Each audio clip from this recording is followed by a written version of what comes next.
So I just had a cool moment. Bella and Ashton's sister just came up to me, and she's like 8, and she's like, when I'm 10, I want to get baptized. She didn't care. I'm about to preach the message. She's like, we got to get this thing booked, okay? So she's going to be a 2-year early booked baptism. How cool is that? Just love that. My goodness. Here's something else that's cool. Abby was standing in the middle singing today. Abby grew up with my daughter. She was at my house last night, and we were eating dinner, and we're like, what service are you going to? And she said, well, I'm serving at all 3. She said, I'm there at 6:15 in the morning.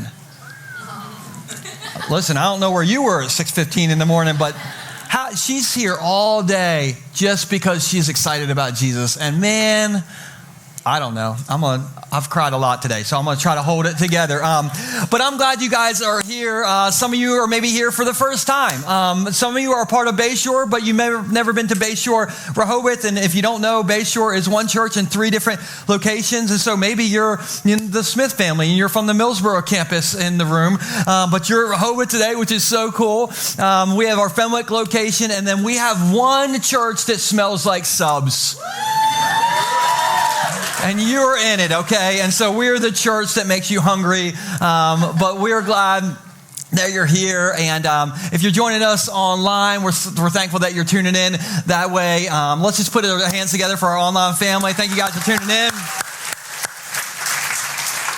Hey, so we're in this series that I call Leftovers, and that's a weird title for a series. I know that, but all the time I have ideas for messages, and sometimes they fit in a series, sometimes I say they don't fit in a series, and so I set them aside, and I have this whole stack of leftovers, and that's what this series is all about. We just kind of dig into the archives of what I wanted to talk about that didn't fit in a series. And so to start out today's message, now I have a question, and I would love for you to answer this question. Would you raise your hand if you're an adventurous person, okay? If you're a risk taker, raise your hand or shout, woohoo! Oh, wait, keep your hand up. Listen, look at all the irresponsible people in the 10:30 service. You're the reason why my life insurance premiums are too high, all right? And I like to think that I'm a risk taker, but I schedule my risk for vacations, all right? I have a scheduled risk, and it's vacations only. Besides that, I don't take risks. I want ice cream. I want vanilla ice cream in a cup, because you never know if that cone has a hole in the bottom, and I am about to risk a bunch of, drippy ice cream. So I am not a risk taker, but on vacation, I am. And so I remember when Stacy and I, we were celebrating our 5-year wedding anniversary. We were in my happy place. We were in the Riviera Maya down in Mexico. And one day, Stacy said to me, she said, honey, to celebrate our love, how about we go ziplining today? Now, I was like, I did not see that coming, okay? I thought we were going to go to a fancy dinner. She's like, how about we go ziplining? And at first I thought, man, that sounds great. But then I realized we're in Mexico, and I don't know what the safety protocols are in Mexico, okay? I never thought about OSHA before in my life, but I thought, I don't think OSHA is in Mexico. And if I am going to be like ziplining, I want OSHA involved, okay? And so in Mexico, I want to eat guacamole. In the United States, I want OSHA involved with my ziplining. But we're down for our anniversary, and that's what Stacy wanted to do. And happy wife, happy life. All right, you guys got it. And in this case, probably dead husband, So we signed up for this excursion, and this bus came and took us to the place, but we never got to the place. We got dropped outside of this jungle. This is not a made-up story, okay? We got dropped outside of this jungle, and so we had to walk through the jungle. So we're walking through the jungle to get to wherever we're going, and no lie, I see a big yellow sign that says, caution. And on that sign, below the caution, there was a face of a jaguar. And we're in a jungle in Mexico, and I see this sign, and I'm like, oh my gosh. And so then I'm like, looking for jaguars, and I say to our tour guide, okay, we're walking through the jungle with the caution jaguar sign, and I say to him, has there ever been a jaguar attack in this jungle? And this is what he says, not really. What does not really even mean when it comes to jaguars? You're either eating or you're not eating, okay? So I'm like, And so somehow we made it through the jaguar jungle, and we come to this opening in the jungle, and this guy starts putting rappelling gear Oh, man. I'm like, no. I signed up for the zip lining thing. He's like, oh, well, to get to zip lining, you have to rappel 30 feet down through this hole in the ground, and there is an underground river there. I said, holy OSHA. And so they gave us a lesson. Okay, now, I'm going to give you the same lesson. It took 2 seconds. It'll be very easy for you to have the same rappelling lesson that I had. Okay, the lesson was you need to go to this hole in the ground. There's a 30-foot drop. He said, lean back, jump, and squeeze the rope. That's it. That's the whole lesson. And so I'm in this line. This guy in front of me goes, all right? And he did steps 1 and 2. Great, okay. He leaned back. He jumped. And he fell 30 feet straight to the underground river. I'm not making it up. Splat. Big old splash. And so the tour guide said, don't do that. He didn't squeeze the rope. Then he said, next. And that was me. And I'm like, Lord, I'm coming home, all right? And so I squeezed that rope. Let me just tell you. So I survived the jaguar jungle. I survived the 30-foot rappelling down into the underground river. And then finally we get to zip lining, the OSHA unapproved zip lining adventure. And me and Stacy, we didn't chicken out. I have photographic proof if you want to see photographic proof. Yeah. Okay, here's the photographic proof of us zip lining. Now, I feel like this picture shows you everything you need to know about me and Stacy's personalities. Listen, Stacy's going down backwards. She's got her arms out, and she's probably shouting, woo! Okay, I'm going down straight forward. I got my hands at 10 and 2 on the wheel. I look like an accountant on a field trip trying to have fun. Like, this is fun. This is the fun part. Okay, I'm having fun. This is fun. And so we survived the zip lining. But here's the thing. That whole day was sort of terrifying, but it was a lot of fun. And if I could put all that day into one picture, okay, if we put it all together, this is the picture of what that day was like. And it only cost $250, which was pretty good back then, but it was terrifying, but a whole lot of fun. Now, I want us to keep this picture up here for a second. Have you noticed that life can feel a little bit like this picture sometimes? Have you noticed that life can feel a little bit like this picture, minus the fun part? Has anybody noticed this? Oh man, listen, sometimes and some days in our life, it feels like we're in a jungle full of jaguars and we are, free falling down a 30-foot drop into an underground river, and we are connected to a zip line that snapped way behind us, and we are just holding on for dear life. And if that kind of sort of sounds like part of life for you and something you've experienced, would you just shout jungle jaguars for me? Listen, we've all been there, and I wish I could stand up here as a pastor and be like, but if you just give your life to Jesus, then your life is going to be not filled with this. It's going to be filled with puppy dogs. And all of a sudden, you're going to pop out 6-pack abs. And when you drive home on Route 1 today, in a few moments, Lord have mercy, but since you're a Christian, the traffic is going to part like the Red Sea. Because you got one of those Christian bumper stickers that says, Jesus is on board. Listen, I wish I could tell you that. But I would be a lying pastor if I told you that. Because sometimes life is bad. And here's what I still believe, though. This is for me. This is what I believe. I still believe 100% that Jesus is good, even if life is bad sometimes.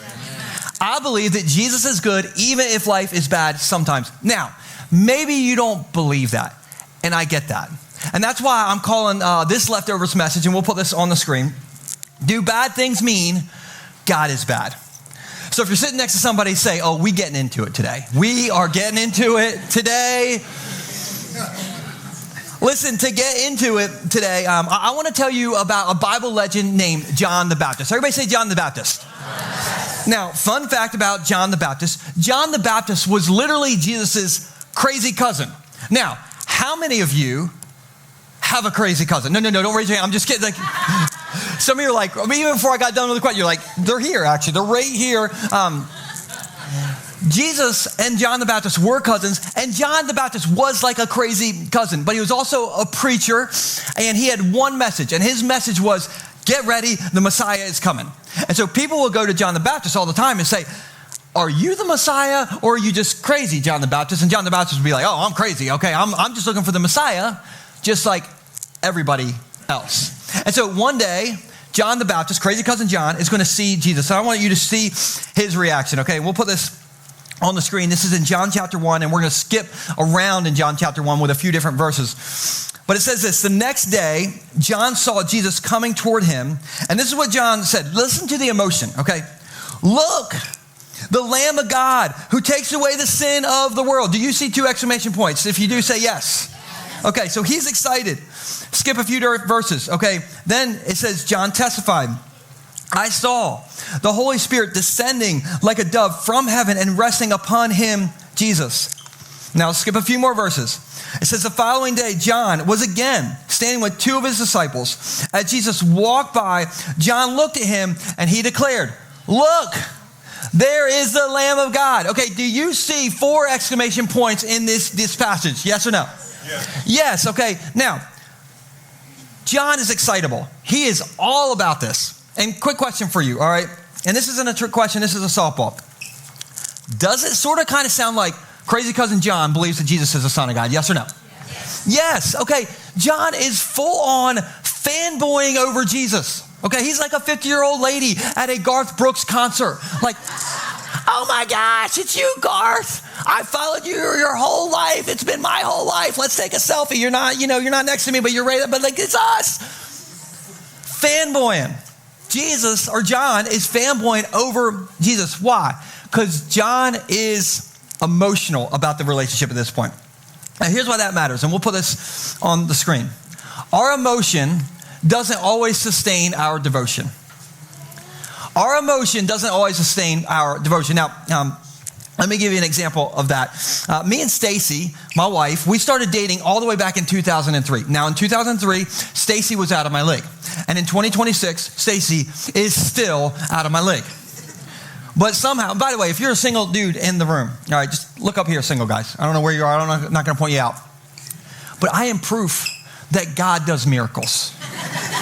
Okay, like if you're like, I'll never find anybody. There's nobody out. Listen, your boy, okay? I have seen God do miracles in my life because me and Stacy, we started dating. And I remember one day, right in the beginning stages, Stacy said to me, she said, would you help me paint a room? Now, if I were to describe my emotions at this point in the relationship, you know how you have butterflies at first? You have the butterflies. My butterflies had drank Red Bull. They had drank Mountain Dew. They had sniffed catnip. Okay, like my butterflies were just losing it. And so I was like, would I paint a room for you? I will paint a room. I will paint the Sistine Chapel if you'll still date me, okay? And so I helped paint that room because my emotions at that point, here's an emoji that represented how I felt at that point. Stars for eyes, people. Who has been there? Yes. Now, let's fast forward. A little over 4 years later, somehow I convinced Stacy to marry me. And we get married. We come home from our honeymoon. We move into our house the day we get back from our honeymoon. And we're there for a while. And one day, Stacy says to me, after a few years of being together, a few years of being married, she said, honey, would you paint the whole house for me? And the marriage tip, you need clarity. So I said, the whole house? And she said, every single room. Would you paint every single room for me? And that's the day that I found out butterflies die. Sometimes the butterflies fly. You know that blue outside light thing that like bugs fly into? Like, okay, my flock of butterflies flew into the blue light, okay? Because when she said that to me, here's the emoji that best represents, I felt like this. And so every married man in the room, you know what I did. You know what I did. I painted the entire house several times. Because Stacy didn't like the color she picked out the first time or the second time or the third. So anyway, but I did that not because I was emotionally invested so much at that point. I was devoted. I was devoted. And our emotions don't always sustain our devotions. Okay, now that matters because when you start following Jesus, the butterflies that you have, your spiritual butterflies, they look like they drank Red Bull and drank Mountain Dew. That's why people, when they first get following Jesus, they get baptized, and then they drop $75 on Amazon for that big old leather-bound Bible with your name inscribed in heavenly gold on the front. That's why people are like, driving through the Walmart parking lot, listening to Forrest Frank, just like banging it out in the family minivan, just like, rrr. But after a little bit of time, those spiritual butterflies, the feelings, those butterflies fly into that blue light and go zzz. And so why does that happen? Because our emotion doesn't always sustain our devotion. And so what do we have to do? We have to choose devotion when our emotions start to wear off. And that matters because if your relationship with Jesus is based on emotions, then what are you going to do when life happens? Well, what are you going to do when you're in a jungle full of jaguars? Now, let's go back to crazy cousin John, all right? So remember, he was like freaking out. Remember, he was like, oh my goodness, it's Jesus, look. You guys remember that? Yeah. Okay, we're going to fast forward 1.5 to 2 years. And so I wanted you to see how his emotion has changed. And this is in Matthew chapter 11, starting in verse 2. It says, John the Baptist, who was in prison. Where was he? Prison. When he heard about all the things the Messiah was doing, he said this, send his disciples to ask Jesus this. Don't miss this. Are you the Messiah we've been expecting? Or should we keep looking for someone else? Now, quick question, all right.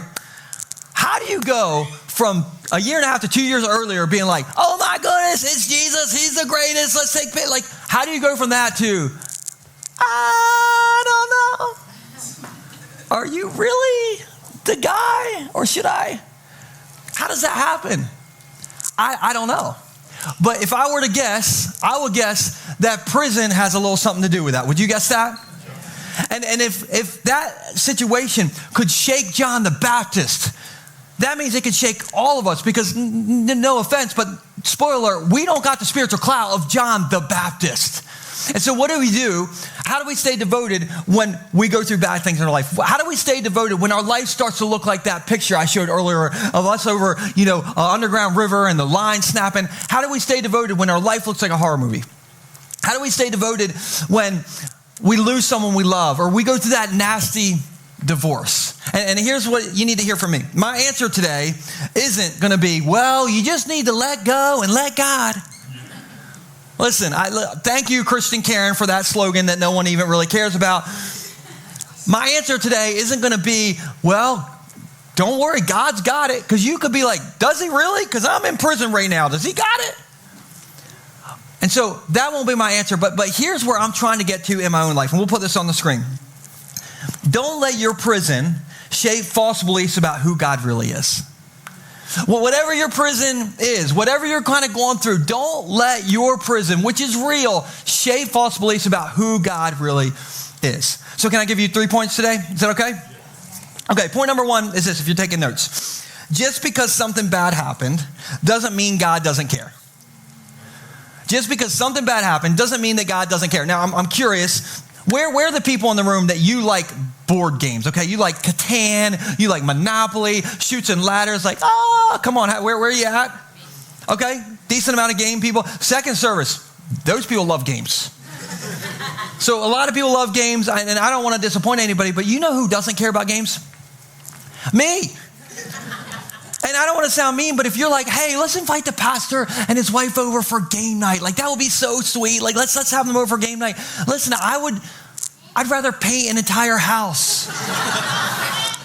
I do not like games. My wife loves games. So I remember a while back, Stacy said to me, she said, hey, the Longos who live in our neighborhood, she said, Ed and Karen Longo, they invited us over to their house for game night, and there's going to be a lot of people from our neighborhood there, and so do you want to go?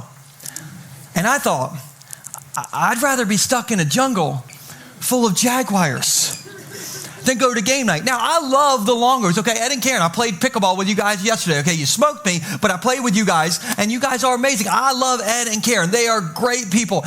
I just don't care about board games. And so Stacy went to game night at the Longos, and she had the best time. And I stayed home that night by myself, and I had the best time. It was so great.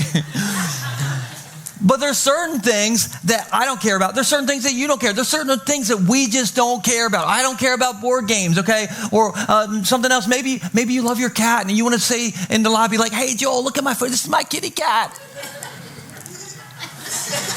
I don't care. Maybe you're like so devoted to your Birkenstocks. You're like, oh man, these are worth $2,000. Like they're forever, stocks are what they are. And I love them so much. And I don't care. Okay, I think that's too much to pay, so I do care a little bit, but whatever. But there's certain things that we all don't care about. But here's a question for you. Have you ever thought, does God care? Come on, let's be honest. We're in church. Let's do a poll. How many of you have ever wondered, like, does God care? There's a lot of us. And the longer you've been a Jesus follower, the more you're going to have some bad things happen in your life. And you're probably going to have a moment where you say, God, do you even care? And just a pastor confession. I've asked that question before. God, do you care? Can you handle me saying that to you guys? Yes. I have things, this is so frustrating to me. I still don't know why God doesn't fix certain things. I still don't know why God doesn't stop certain things. I still don't know why God seems silent sometimes. But here's what I do know. I choose to believe this, and we'll put this on the screen. Just because God is silent doesn't mean he's absent. Come on, some of you need to take a picture of this, or you need to jot this down, because you're going to have a moment in your life where you're going to need to lean on this. Just because God is silent doesn't mean he's absent. And I'm about to, break something apart for you real quick that I'm going to amen myself on. I just get so excited about it because this is so biblical. It's not even funny. Now, you guys know, okay, you're in church. You know that Jesus was crucified on a Friday, right? Do you know this? Okay, we call that day Good Friday. Weird name. Right? Can we agree? Because Jesus was probably you guys missed the name on that one, okay? It was not a great day for me. But I'll call that Bad Friday for right now, because that day it was a bad Friday. The next day I call Silent Saturday. Because do you know that we don't have one recorded word from God on the Saturday after Jesus was crucified on Friday? You can go look in your Bible. You can go study it all day long after church today. I hope you do. You will not find one phrase from God on that Saturday. It is Silent Saturday. There is not a peep. But on Sunday, the resurrection happened. And on Silent Saturday, God was behind the scenes working out the greatest miracle of all time. Are you kidding me? 10:30? That is an amazing thing. And so what if that's the very thing that God's doing in your life right now? And I don't know, what your Silent Saturday moment is with God, but I do know just because God seems silent doesn't mean he is absent. And I do know that the resurrection is proof that just because God seems silent doesn't mean he's absent. And I do know that the resurrection is proof that God cares so much. Would you agree? Amen. Now, here's the next thing if you're taking notes. Just because I did something bad doesn't mean God's mad at me. Just because I did something bad doesn't mean God's mad at me. Now, my daughter, she's turning 13 this year. Lord help us all. But when she was a little girl, she went through this phase where she turned everything into a baby doll. She would pick up a bottle of water and she would hold it like this, and that was her baby doll. She would find a toilet paper roll and she'd be walking all over the house with a toilet paper roll. That was her baby. I had a little Chewini dog named Eli at the time. And so poor Chewini Eli got picked up all the time. He was her baby doll for years. All right. She was all about turning whatever she could carry into a baby doll. So I remember when Nora was 4, Stacey and I were out on our back deck, and we happened to come in the house together, and we see Nora, okay? And Nora is standing on the threshold between our bedroom and our kitchen, and she's holding something. And I looked, and she had a gallon bottle of bleach. And Nora's our first kid, okay? So you need to know this, Jim and me, okay? Your first kid, you're going to just be a little overprotective. When bleach is involved, you should be protective. But we were oh my gosh. We're like, Nora. Do not budge. Do not move. And we were going to swoop in and get the bleach. But we acted so crazy as parents that she was like, ah. She drops the bottle of bleach. True story. The cap pops off, and she's standing in a gallon of bleach. Not great. Now, please don't call Child Protective Services on me. She was fine. And I feel like since she was fine, it's fine if I tell you that we had just got brand new carpet in the bedroom. I'm fine. Thank you for asking. But here's the thing. All right. That was 8 years ago. Let's say today, I go home after church. This is a hypothetical. I go home after church and I say to Nora, I say, girl, you need to go in your room. You are grounded for the next week. And she would be confused, right? And she would say, hey, Dad, well, what did I do? And I said, well, it's a good thing you asked. Because you remember 8 years ago? When you dropped that gallon of bleach and I told you not to, we never got punished for that. And so you're about to get what you deserve. You go to your room for the next month. Now, how many of you would hear that and you say, let's say I did that. You would say, oh, I just love that pastor. He's such a good dad. How many of you are like, I can't wait to come back to hear him speak on Dad's Day with his dad tips. Like, he's really got it together. Would any of you say that? No. Why? Because we all know that I would not be a good dad if I did that. So why in the world do so many of us think that God is punishing us and he's mad at us for stuff we did years ago? I don't know who needs to hear this, okay? But some of you did something years ago, and for years you've thought God's mad at me. You think God's, out to punish me. And I just came to church today to tell you that is a lie from the devil himself. Amen. That is a lie, okay? And I wanted you to hear this. Shame off you. Shame off you. The devil is lying to you. Don't walk out of here believing those lies anymore. Don't walk out of here collecting shame. You start offloading shame when you walk out of here. And you might say, well, Joel, let me teach you, but I got to tell you a story. And a lot of you do tell me your stories. But maybe your story is like, well, Joel, it was when I was 18 years old. And by the way, if I'm looking at you and you're telling me this when you're 18, you're probably 50.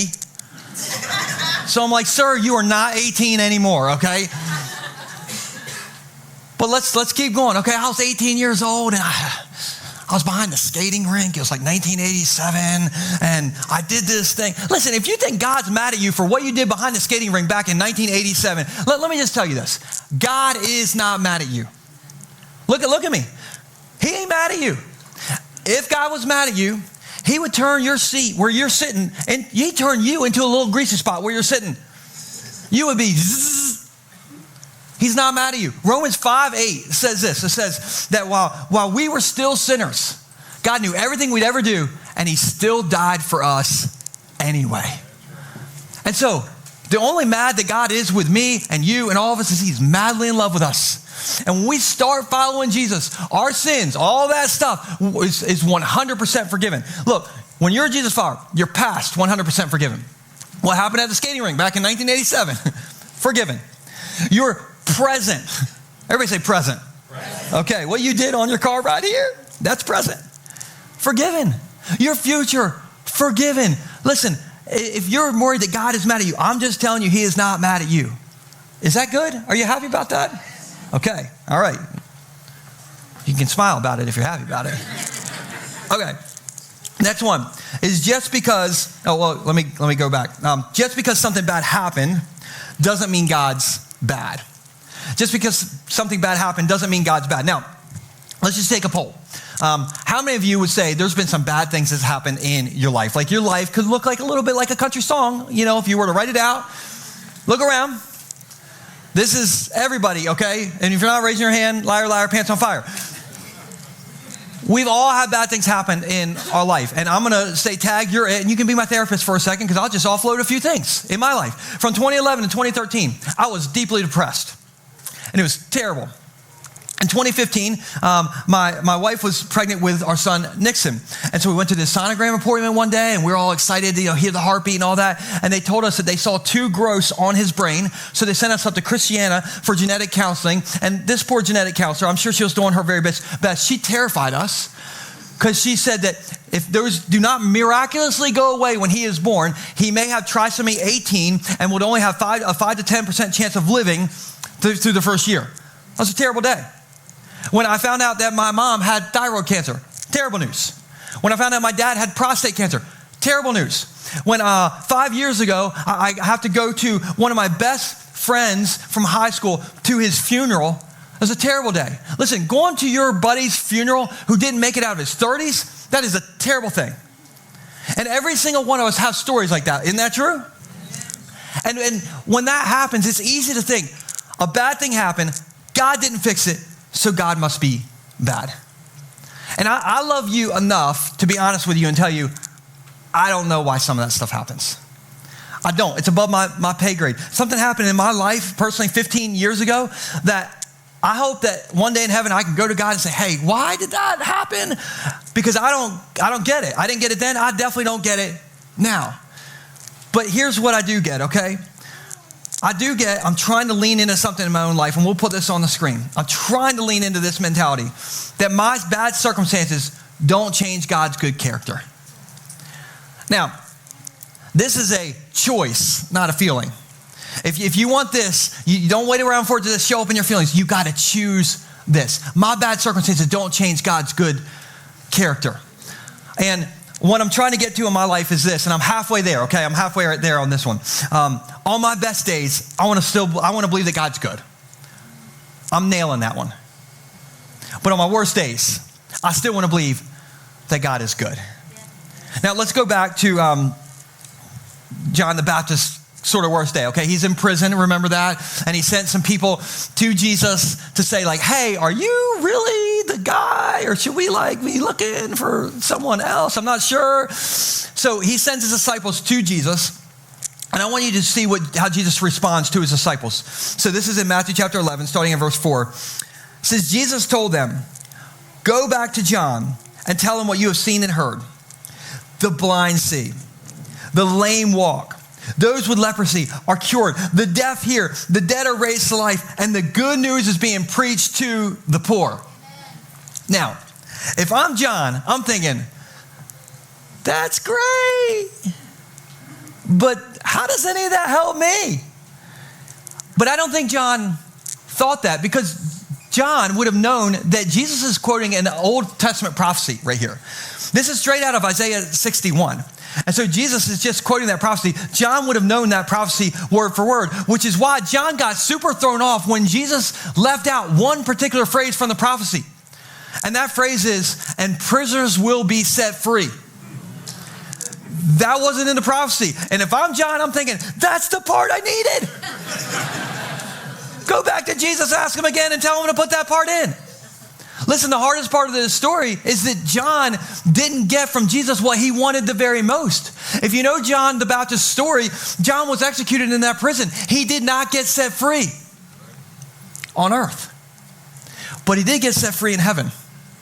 He was set free from his chains. He was set free from his pain. He was set free from his hurt and his prison. He was set free in heaven. And you might say, well, how do you know that crazy cousin John was set free in heaven? Because John chose to believe that God was good even when life was bad. That's what he chose to believe. Now, here's the coolest part, because you hear that part and you're like, well. But here's the coolest part to me. I can prove that Jesus wasn't mad at crazy cousin John for questioning his faith.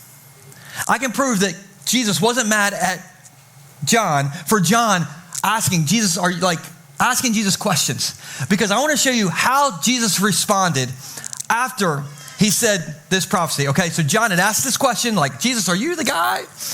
This is what Jesus says in Matthew 11, verse 11. He says, I tell you the truth. Of all who ever lived, none is greater than John the Baptist. I think this is mind-blowing. And the reason I think it's mind-blowing is because, I don't know who needs to hear this, but John just called the greatest who ever lived by the greatest who ever lived when he asked questions and he was still wrestling with his faith. I think that should give us some hope. Now, I'm going to be honest. I'm going to wrap this message up. All week long, I didn't know how to end this message. I couldn't figure it out. And I kept on feeling like God said, hey, I want you to, talk about your friend Bill. And I'm like, nope, not going to talk about my friend Bill. And God was like, yeah, you're going to talk about Bill. And I was like, no, I'm not. That's not a happy story. Give me something fluffy. Give me something fun. And God was like, nope, you're going to talk about your friend Bill. So guess who we're going to talk about? Bill. My friend Bill. And we have a picture of Bill that we'll put on the screen. This is my friend Bill. And I met Bill about 15 years ago. And the reason I met him is I taught a Financial Peace University class at our Millsboro campus. And Bill and his wife, Janet, showed up. Now, to my knowledge, Bill and Janet were part of our church at that point. They just saw that there was a financial class in the area and they signed up. And so for 9 weeks in this money class, I got to hang out with Bill. And I found out right away, I like Bill a lot. Bill's a great guy. One little problem, Eagles fan. Okay, you know how dysfunctional y'all are. But Bill, great guy. And so I spent 9 weeks with him in this money class. And then the money class ended, and I didn't see Bill for a few years. The next time I saw Bill, it was my first Sunday as the campus pastor here. And I'm standing on this stage, sort of scared to death, and I look out, and right around where you are, Jeff Blaylock, was Bill and Janet. And by the way, it wasn't hard to spot Bill on my first Sunday as a campus pastor here because there were literally tens of us here. Okay, that's it. And they were people that my mom paid to be here, okay? And so I see Bill amongst no one else, empty seats. And so after the service, I go to Bill, I'm like, what are you doing here? And he said, well, I heard you're going to be the campus pastor here, and I just wanted to show up to support you because I believe in you, Joel. And this is true. From that first Sunday till, now, Bill and Janet are only one of 3 families that supported me all the way through. And so he means a lot to me. And so I remember he started coming every single week, and I got to baptize Bill right here. We have a picture. This is one of my favorite baptism pictures ever. And so we got to baptize Bill, and Bill became one of our first volunteers in our production booth. Actually, my sister-in-law, Jess, who's back there right now, and Bill were our first production team people we ever had here.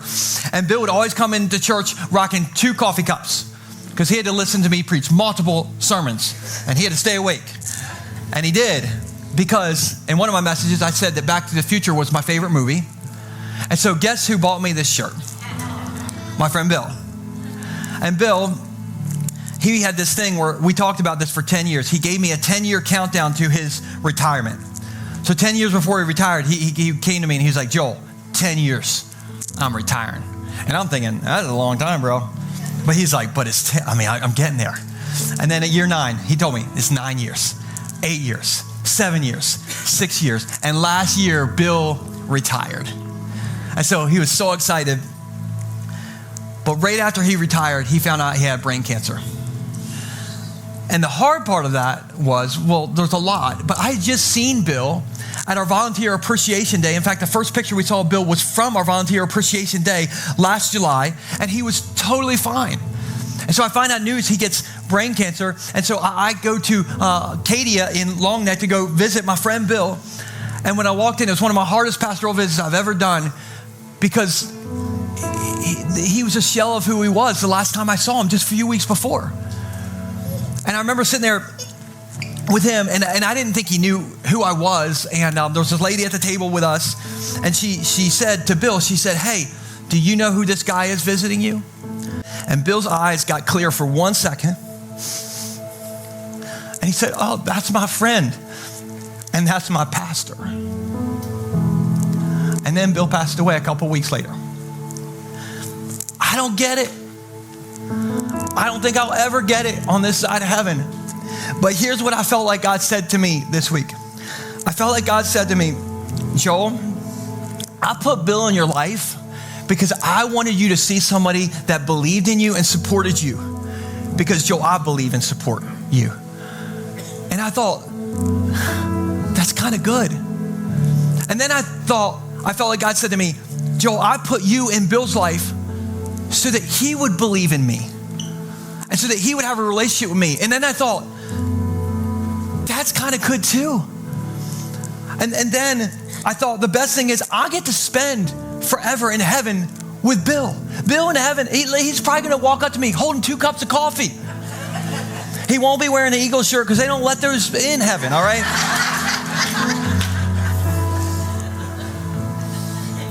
But I thought, how good is it?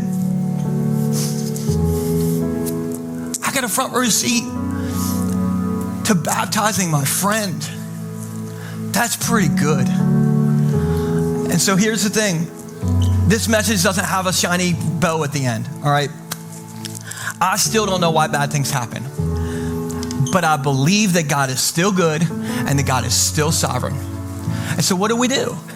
What do you do when you're wrestling with stuff? We choose devotion over emotion. We choose to believe that God is still good, even when things are bad. We choose to believe that just because things are silent doesn't mean that God is absent. Because that's what crazy cousin John assumed. And he was called the greatest who ever lived. by the greatest who ever lived.